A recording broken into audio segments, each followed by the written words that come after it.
Assalamualaikum, selamat datang kembali di Guru Gembul Channel. Mari kita sama-sama mengasah kemampuan logika kita dengan membahas tema-tema yang sekarang bikin rusuh di Indonesia, yaitu diantaranya adalah tentang Holy Wings.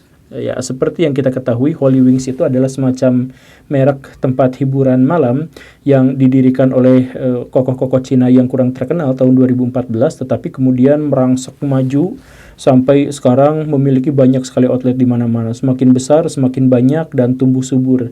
Holy Wings setelah tumbuh kembang itu menjadi lebih besar lagi ketika mereka kemudian sahamnya dibeli oleh pesohor-pesohor di Indonesia. Di antaranya adalah Pak Hotman Paris Hutapea, yang kemudian sekaligus juga merangkap menjadi lawyersnya. Jadi kalau misalkan ada masalah-masalah hukum terkait dengan Holy Wings, maka dia yang akan turun tangan. Dan yang satu lagi itu adalah Ibu Nikita Mirzani, yang jaringan keartisannya itu banyak sekali, sehingga kita mengetahui bahwa Holy Wings itu pada akhirnya menjadi tempat bagi berkumpulnya para artis. Di antaranya adalah para artis yang suka tinju gitu kan, Jaldin Rumi gitu, kemudian ya yang tinju-tinju itu, kemudian Azka Kobuser dan sebagainya ya ikut-ikutan tinju di situ. Itu kan yang menyediakannya adalah Holy Wings. Dan nama Holy Wings kemudian membumbung semakin tinggi ketika mereka melakukan promosi yang keterlaluan, yaitu tertanggal 23 Juni 2022 hari Kamis mereka memposting sebuah iklan, yaitu miras gratis untuk yang namanya Muhammad dan Maria. Begitu kurang lebihnya. Ya tentu saja postingan itu mendapatkan banyak cercaan dari masyarakat dan kemudian itu dihapus. Tetapi tak selesai dengan penghapusan itu dan permintaan maaf, polisi langsung menciduk orang-orang yang terlibat dalam pembuatan promo itu dan kemudian menetapkan mereka sebagai tersangka. Dan setelah itu gelombang unjuk rasa dan penggerebekan di mana-mana terjadi, baik yang dilakukan oleh ormas Islam maupun yang dilakukan oleh orang-orang Kristen dengan gaya mereka yang berbeda-beda. Nah, itulah kronologi singkat tentang boomingnya Holy Wings sekarang, sehingga masyarakat menjadi kenal dengan nama itu jauh lebih besar dan jauh lebih tinggi daripada yang paling mungkin dicapai oleh marketing-marketing terbaik mereka. Ironi ya, tapi kan pertanyaannya sebenarnya bukan di situ. Pertanyaannya adalah apakah mereka melakukan kesalahan? Kalaupun mereka melakukan kesalahan, kesalahan itu apa? Kan sebenarnya esensinya adalah di situ. Saya sih berpandangan bahwa mereka memang melakukan sebuah kesalahan, tetapi pihak penuntut dalam hal ini kepolisian, saya pikir juga melakukan kesalahan. Jadi mari kita cek argumentasi polisi yang disiarkan dalam siaran resmi mereka, yaitu bahwa diduga telah terjadi tindak pidana dengan sengaja menyiarkan berita bohong yang dapat menimbulkan keonaran di kalangan rakyat. Masalahnya di mana kebohongannya?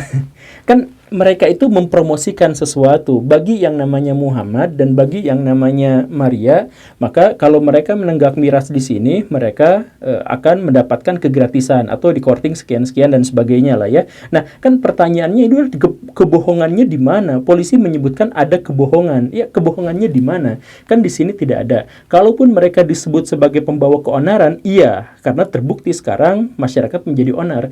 Cuman masalahnya kalau misalkan kita berpikir secara rasional, emang apa masalah dari promosi itu?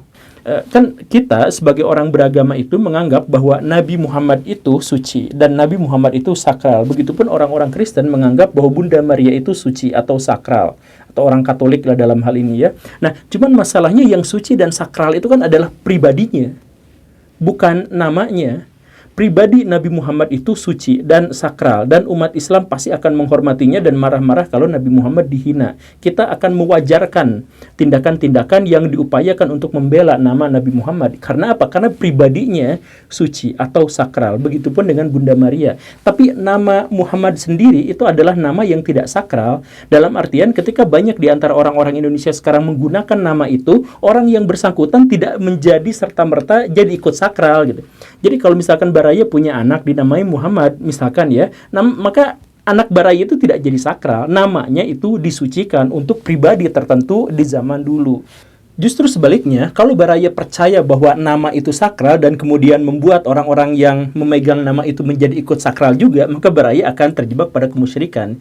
Kan seperti itu. Ada orang yang namanya Muhammad, jadi sakral, kan tidak bisa seperti itu. Begitupun dengan yang namanya Maria. Sehingga kalau misalkan ada orang yang mempromosikan siapapun yang namanya Muhammad dan siapapun yang namanya Maria, mari kita nenggak miras sama-sama, misalkan seperti itu bukan penghujatan terhadap agama, tapi mencari orang yang namanya sesuai atau sama dengan orang yang disucikan tadi, bukan orang itu. Karena namanya juga orang mempromosikan, kan nggak mungkin dia mempromosikan kepada orang yang orang suci yang berbeda zaman, kan nggak mungkin.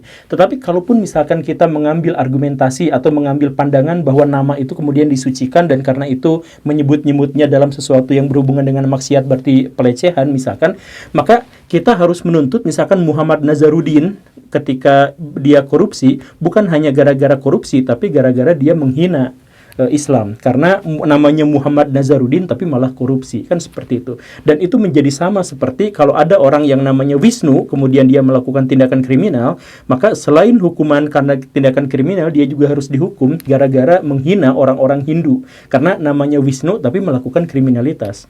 Atau begitupun dengan yang namanya Budi, atau begitupun dengan nama yang namanya Paulus, atau begitupun dengan kemarin-kemarin misalkan pas zaman Orde Baru ada yang namanya penembakan misterius. Itu kan kejahatan luar biasa, kejahatan kemanusiaan, tetapi kemudian disebutnya Petrus, padahal Petrus adalah nama suci untuk orang-orang Kristen. Maka seharusnya itu pun disebut sebagai penistaan terhadap agama. Tapi kan tidak seperti itu. Karena apa? Karena yang namanya Petrus itu, yang suci itu adalah pribadinya, bukan namanya. Jadi kalau nama itu digunakan oleh pribadi yang lain, ya tidak sakral sama sekali. Kan seperti itu ceritanya sebenarnya. Jadi saya pikir pada bagian itu argumentasi polisi itu terbantahkan. Kemudian Pak Polisi juga melanjutkan bahwa Holy Wings itu dipidana karena dengan sengaja di muka umum mengeluarkan perasaan kebencian atau penghinaan terhadap suatu golongan, penyalahgunaan, penodaan terhadap suatu agama yang ada di Indonesia. Nah, ini menebar kebenciannya di mana? Jadi maksudnya dalam hal ini barangkali kan mereka itu mempromosikan yang namanya ini dan yang namanya ini silahkan minum ke sini gratis, kan begitu. Itu ujaran kebenciannya di mana? Kan sebenarnya juga pada bagian itu tidak ada. Sekali lagi mereka hanya melakukan promosi, tetapi promosinya keterlaluan. Jadi saya pikir sampai sebatas itu maka polisi itu melakukan kesalahan dalam hal membuat mereka tersangka gara-gara dipidana oleh pasal-pasal yang tadi disebut itu. Tetapi sekali lagi bukan berarti saya setuju Holy Wings-nya tidak bersalah. Yang saya katakan tadi itu adalah bahwa Holy Wings bersalah, tetapi dalam hal ini polisi juga menjerat mereka dengan pasal-pasal yang tidak relevan. Lalu apa kesalahan dari Holy Wings? Kesalahan dari Holy Wings itu adalah benar-benar membuat keonaran, dan terbukti sekarang mereka memang membuat keonaran. Dan keonaran itu saya pikir ada unsur kesengajaannya. Dalam artian begini Baraya, ceritanya kan gini ya. Mereka sekedar mempromosikan produk mereka karena produk mereka di beberapa tempat tidak laku atau kurang laku di bawah 60%, kan begitu laporan kepolisiannya. Nah, kemudian mereka mikir bagaimana caranya untuk meningkatkan omset, meningkatkan daya jangkau agar masyarakat masuk ke jeratan kemaksiatan mereka gitu kan, gimana ceritanya.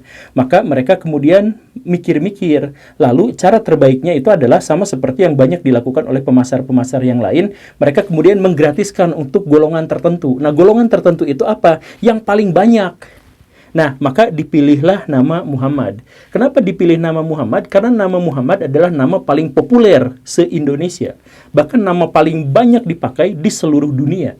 Karena itu, kalau mereka mempromosikan berdasarkan nama, siapapun yang namanya ini maka gratis di sini, dan mereka ingin mendapatkan jumlah pelanggan baru yang jauh lebih besar, maka mereka memang harus mencantumkan nama Muhammad berdasarkan statistik bahwa nama Muhammad itu adalah yang paling banyak di Indonesia. Sampai sebatas itu, maka itu sebenarnya adalah masuk akal. Yang kemudian tidak masuk akal adalah justru nama Muhammad itu disandingkan dengan nama Maria.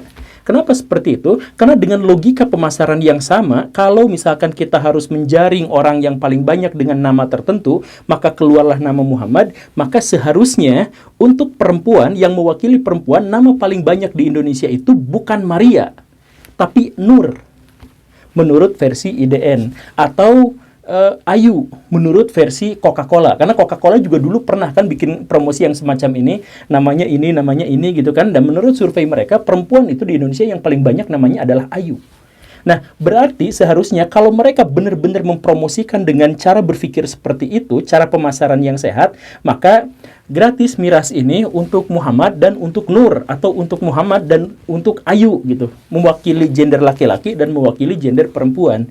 Tetapi mereka tidak melakukan itu, mereka malah melakukan yang namanya Muhammad dan yang namanya Maria. Kenapa seperti itu? Karena Maria itu adalah nama paling populer untuk perempuan Indonesia yang beragama Kristen. Jadi dalam konteks ini kita benar-benar bisa menduga, bisa menemukan sebuah indikasi yang kuat bahwa mereka benar-benar main di ranah agama. Mereka memang mempermainkan dan mencari urusan yang terkait dengan agama. Begitu. Jadi kalau sudah seperti itu, apakah mereka layak untuk mendapatkan hukuman 10 tahun penjara seperti yang diancamkan kepada mereka? Ya, saya pikir sih enggak, karena mereka kan masih anak-anak muda ya. Jadi mereka tuh masih melakukan ini gara-gara pecicilan, gara-gara kurang dihargai, gara-gara kurang agamanya, atau kurang dalam kemampuan mereka dalam bersosialisasi, atau hal-hal yang semacam itu kan sebenarnya di ranah itu sebenarnya. Mereka tidak sopan dan mereka tidak menghargai agama pada bagian itu, tetapi sebenarnya tidak harus dihukum dengan hukuman yang berat gitu. Saya pikir sih seperti itu. Tapi mari kita melihat dalam kaidah yang lain. Jadi baraya begini ya, kita masuk ke tema yang lain. Di Indonesia sekarang itu ada transformasi hukum atau transformasi label hukum. Dari dulu itu hukum rimba yang diterapkan di Indonesia berubah menjadi hukum selera di Indonesia. Jadi pas zaman Orde Baru atau pas zaman kemarin-kemarin itu, hukum di Indonesia itu adalah aturannya siapa yang kuat, maka dia yang akan menang di pengadilan. Sekarang ceritanya lain, siapa yang viral, dia yang menang di pengadilan. Ada orang yang tidak bersalah sama sekali tetapi mendapatkan hukuman di Indonesia gara-gara selera masyarakat menuntut dia untuk masuk ke dalam penjara. Ada tersangka di Indonesia yang dibebaskan dari penjara bukan gara-gara keputusan hakim, tetapi gara-gara viral dan masyarakat kemudian menuntutnya untuk bebas.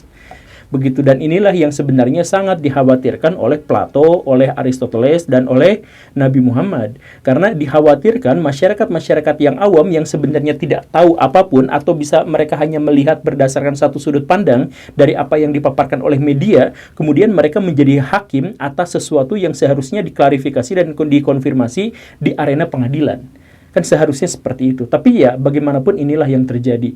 Makanya saya sebenarnya menjadi sangat khawatir terkait dengan kasus ini, karena kasus ini jangan-jangan akan menjadi pembuktian bahwa teori saya ini benar.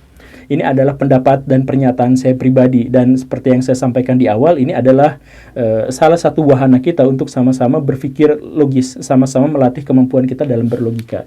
Semoga Baraya semua bisa ikut nulis di kolom komentar tentang apa yang Baraya rasakan dan apa yang Baraya pahami terkait dengan kasus ini. Terima kasih karena sudah menyimak. Saya Guru Gembul. Assalamualaikum warahmatullahi wabarakatuh.